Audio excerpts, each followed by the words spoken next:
커피 한잔 할래요? 커피 한잔 할래요? 두 입술 꼭 깨물고 용기 낸 그 말, 커피 한 잔에 빌린 그대를 향한 나의 마음, 보고 싶었단 말 하고 싶었죠. 그대도 같나요? 그대 나와 같나요? 그대도 조금은 내 생각했나요? 오늘은 내가 그댈 더 많이 웃게 할게요. 이대로 시간이 멈추길. 역사 한잔 할래요?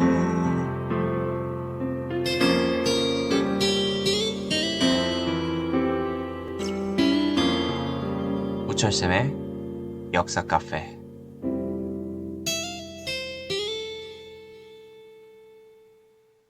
간도. 여러분들, 간도라는 지역은요, 백두산을 기준으로 한 그 주변 지역을 간도라고 합니다. 북쪽에 있는 만주 지역, 남쪽에 있는 한반도 지역 사이에 섬과 같은 지역이다라고 해서 사이 간자, 섬 도자를 써서 간도라고 합니다. 백두산을 기준으로 서쪽을 서간도라고 하고요. 약간 동북쪽에 있는 이 지역을 북간도라고 합니다.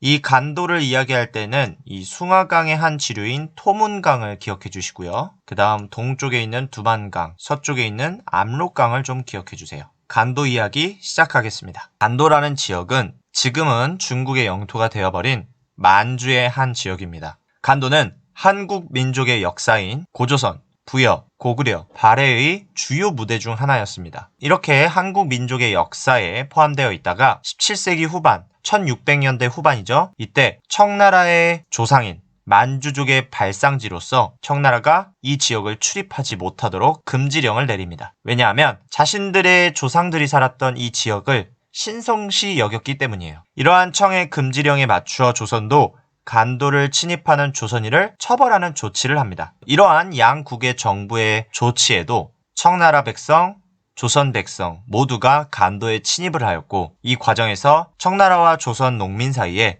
충돌이 발생합니다. 이러한 충돌을 막기 위해 조선과 청은 국경선을 명확하게 결정하기로 합니다. 그리고 이것을 근거로 삼기 위해서 1712년 국경선이 적혀있는 백두산 정계비를 건립합니다. 백두산 정계비의 기록에 의하면 서쪽 경계는 압록강, 그리고 백두산 동쪽 경계는 토문강이라고 적혀 있습니다. 그렇게 국경선을 정한 뒤 시간이 흘러 19세기 후반, 1800년대 후반에 한반도에서 대흉년 그리고 삼정의 문란이 심해지자 간도로 이주하는 조선인이 많아지게 됩니다. 이러한 상황 속에서 청나라가 중국인을 간도로 이주하겠다라는 정책을 시행하면서 이미 이곳에 살고 있는 조선인을 철수하라고 조선에 요구합니다. 자, 여기서 조선과 청 사이의 국경선에 대한 해석 문제가 발생하는데, 이러한 해석 문제를 해결하기 위해 조선과 청 대표들이 만나 국경선 협의를 진행합니다. 어떤 해석 문제였냐면 바로 조선은 정계비에 적혀있는 내용을 압록강과 토문강으로 이해했는데, 조선은 백두산 정계비에 적혀있는 서쪽 압록강은 그대로 지도에 적혀있는 대로 이해했고, 동쪽에 있는 토문강은 숭화강의 한 지류로서 북쪽으로 흐르는 토문강을 국경선의 기준으로 생각했습니다.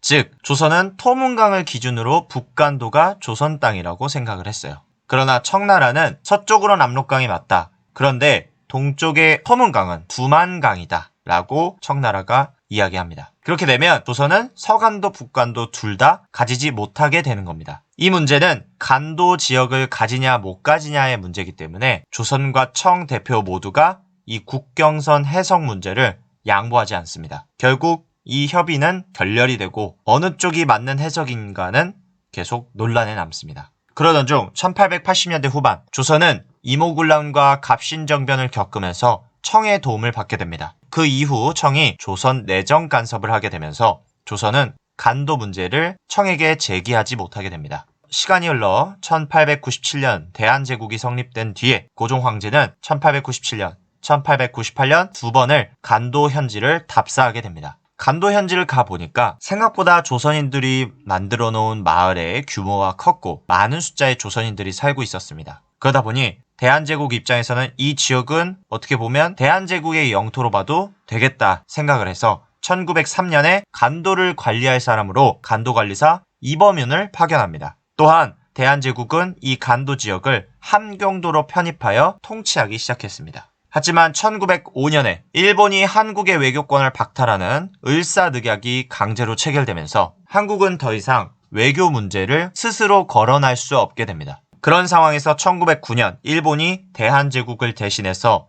청과 간도협약을 체결합니다. 이 간도협약은 간도에 관한 청일협정으로 내용을 살펴보면 토문강은 두만강임을 일본은 인정한다. 따라서 백두산 정계비에 의해 간도는 청의 영토다. 대신 청은 간도에 한국인이 거주하는 것을 승인하라. 그리고 청은 일본이 이렇게 인정해주는 대신 만주에 철도를 설치할 권리와 만주에 있는 탄광을 개발할 권리를 주어라 라고 협정을 맺습니다. 이로써 청나라는 일본으로부터 인정을 받아 간도 지역을 자신의 영토로 삼게 됩니다. 하지만 여러분들이 배웠듯이 을사늑약은 외교권을 가지고 있는 고종 황제가 수락한 조약이 아니었기 때문에 무효라고 볼 수 있고, 이 을사늑약에 의해서 일본이 한국을 대신해서 맺은 청과의 간도 협약도 무효라고 볼 수 있겠죠. 따라서 지금의 중국은 한국과 토문강에 대한 해석을 다시 해야 하지만 지금 이미 오랫동안 중국의 통치를 받아왔고, 이를 이제 와서 외교 문제로 꺼내기에는 어려운 상황이 되었습니다.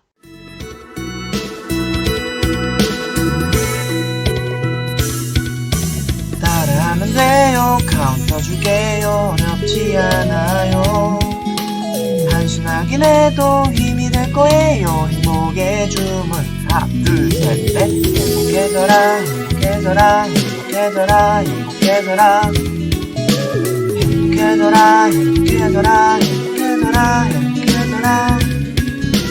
우울한 사람도 지친 사람들도 행복해져라, 행복해져라, 행복해져라, 행복해져라. 간도에 대한 영상은 여기까지입니다. 우리는 다음 영상으로 다시 만납시다. 바이바이.